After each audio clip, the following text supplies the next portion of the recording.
आज के लेट हरेंदास के legendary print makers of India की ये जो एकाक प्रदर्शनी है, ये बहुत एक मायने रखते हैं कि ऐसे प्रिंट मेकर, एक कलाकार हमारे देश में आज तक तो है ही नहीं है। और उन दिनों में जो आ, उस पीरियड की बात कर रहा हूँ जहाँ बंगाल रेनेसांस कहा जाता है। तो हमारे गुरुजी प्रोफेसर हरिंदास उस समय नंबर 1 में प्रिंट मेकिंग में अपना स्थान किए थे, स्पेशली फॉर द वुडकाट और लिनो एंड एचिंग, जो भारत के और प्रांत में ऐसा होते नहीं थे। जो गवर्नमेंट कॉलेज ऑफ आर्ट के एक डिपार्टमेंट था जिसको प्रिंट मेकिंग सेक्शन कहा जाता था, और हमारे टीचर हरिंदास के नियुक्ति होना, अपॉइंट होना, वो भी बहुत डिफ़िकल्ट थे। बहुत ही लोअर मिडिल क्लास फैमिली से बिलोंग करते थे। और मैंने जहाँ तक उनके लाइफ पढ़ा, वो पूर्वी बंगाल, अनडिवाइडेड बंगाल से उनका जन्म हुआ था। फिर कलकत्ता आए हुए हैं और स्ट्रगल करते करते आर्ट कॉलेज में उनका बहुत शौक था। तो उन दिनों में डिप्लोमा हुआ करता था 5 साल के। तो 1944 साल में वो डिप्लोमा प्राप्त की प्रिंट मेकिंग में। फिर नौकरी के लिए बहुत इधर उधर घूमता रहा, लेकिन अपना अपना क्रिएटिविटी, अपना जो नॉन स्टॉप प्रिंट मेकिंग के जो प्यार मोहब्बत और इमोशन जो है वो छोड़े नहीं है। उसके बाद बड़ी मुश्किल से उसको एक लो पेड एक आर्ट टीचर के पोस्ट मिले उसी कॉलेज में, जो सरकारी गवर्नमेंट आर्ट कॉलेज जिसको कहा जाता है। और उसके बाद उनकी ज़िंदगी में एक मोड़ आए हुए, और उसमें उन्होंने अनगिनत मतलब इतनी कला के मतलब प्रिंट के जगत में ऐसा स्थान प्राप्त किए, उनके काम को दुनिया भर के लोग कलेक्शन कर चुके हैं। Specially all over the world Harindas को प्रिंट मेकर की हैसियत से जानते हैं। और वो खाली ऐसे नहीं है, वो एक लेजेंडरी प्रिंट मेकर के रूप में सभी लोग जानते हैं। और ऐसा कोई गैलरी और या कलेक्टर्स या ऑल ओवर द वर्ल्ड उनके काम तो। दरअसल अगर बात करें आज की जो गैलरी लगाई गई है, हाँ, जो चित्र प्रदर्शनी की गई है, इसमें पूरे पश्चिम बंगाल को प्रस्तुत किया है। रिप्रेजेंट तो करता ही जी। है। और उन दिनों में आजकल के पीढ़ी के बच्चे देखें किस प्रकार के कंपोजिशन होते हैं, कैसे फाइननेस होते हैं, कैसे नीट एंड, और जो हमारे ग्रामर बोलते हैं, व्याकरण बोलते हैं, शिल्प शास्त्र बोलते हैं, शास्त्र को रखते हुए कैसा बनाया है, वो देखने लायक है, वो देखने लायक है। ठीक है, थैंक यू।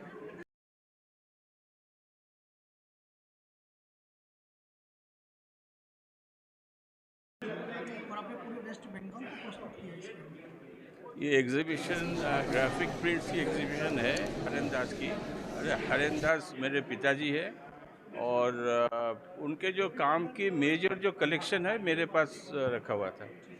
तो हमने सोचा कि इतने सारे काम सबको एग्जिबिट कर दिखाना चाहिए। दैट वाज द ये बेसिक पर्पस था ये एग्जीबिशन करने का। तो यहाँ पे उनके वुड कट्स, एचिंग, लिनो कट्स और लिथो, ये चारों सेक्शन की जो काम है इसमें एग्जिबिट किए हुए हैं। लेकिन अगर कला प्रेमी, तो क्या आपने दर्शाया इस प्रदर्शनी के माध्यम से, क्या मैसेज देना चाहते हैं, क्या प्रदर्शन किया जिस तरीके के कल्चर दिखाया गया, एक तरीके का किस तरह के लोग उस टाइम पे रहते थे, पश्चिम बंगाल की कैसी स्थितियाँ थी, वह सब आपने इस तस्वीर के माध्यम से बताने की कोशिश की। हरेंदास के काम की जो मूल जो धारणा थी वो है काम करने वाले औरत और आदमी, इनके जो डिफरेंट जो काम करते हैं उनको दिखाने का इच्छा थी। वही इसमें काम में दिखाया गया है।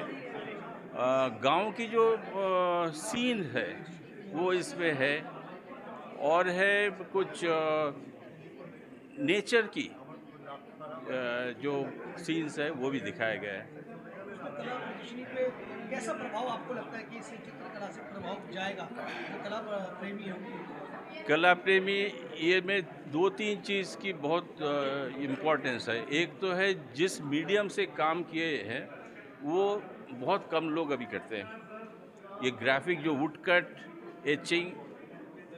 दूसरा चीज़ है जो काम करने के जो स्किल है वो इतने हाई लेवल का उनके है, तो वो भी देखने में जो आज के ज़माने के जो है वो बहुत कुछ सीख सकते हैं और अप्रिशिएट कर सकते हैं उस टाइम के जो काम का था वो कितना अच्छा है। ये हरिंदास की एग्जीबिशन है। हरिंदास एक लेजेंडरी प्रिंट मेकर रहे हैं और इंडियन प्रिंट मेकिंग हिस्ट्री में इनका नाम पहले आता है। ये कलकत्ता में रहे, इनके जो काम है वुड कट्स, खास करके बड़े मशहूर वुड कट्स हैं एंड वुड इनग्रेविंग्स, जो कि बहुत कम लोगों ने किया है इस मीडियम में। और इन्होंने जो किया इसके बाद में हमने कभी किसी और की वुड इनग्रेविंग्स नहीं देखी हैं। अब मुझे नहीं लगता कि कोई इतना वुड इनग्रेविंग करता होगा। तो इनका काम जो रेयर है और ये एक एग्जांपल है फॉर सारे प्रिंट मेकर्स के लिए, यंग प्रिंट मेकर्स के लिए।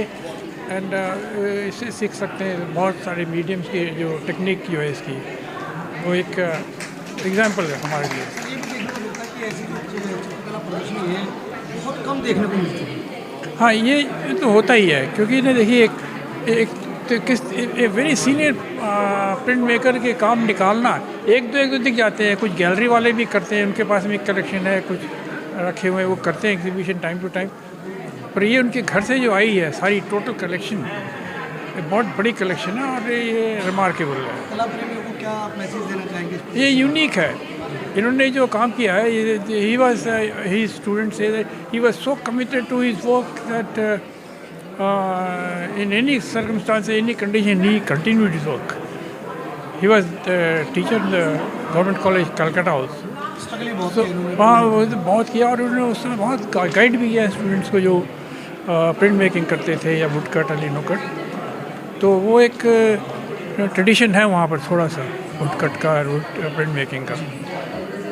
तो ये हमारे लिए एक एसेट है कंट्री के लिए। असर तो बहुत ही छोड़ना चाहिए, क्योंकि इस टाइप का काम आजकल होता भी नहीं। और प्रिंट मेकिंग का जो शुरुआत हुआ था कलकत्ता से, इन्होंने किया था। मतलब इनकी इतना अच्छा काम है कि गांव का जो जितना भी सीनरी है वो खुद ऑब्जर्व करते थे और वो वुड काट में या लिनो में इम्प्रेशन लेके आ जाते थे। क्या लगा सर देख के, कैसा मन को किस तरह लगा कि हाँ भाई यही तो चीज़ है कि ये इतना बड़ा एग्जीबिशन हमें देखने को नहीं मिलता। और इतना सारे काम 1945 से लेके 91 तक, मतलब कितना साल हो गया, 50 साल से ऊपर ये सारे काम निकल रहे हैं।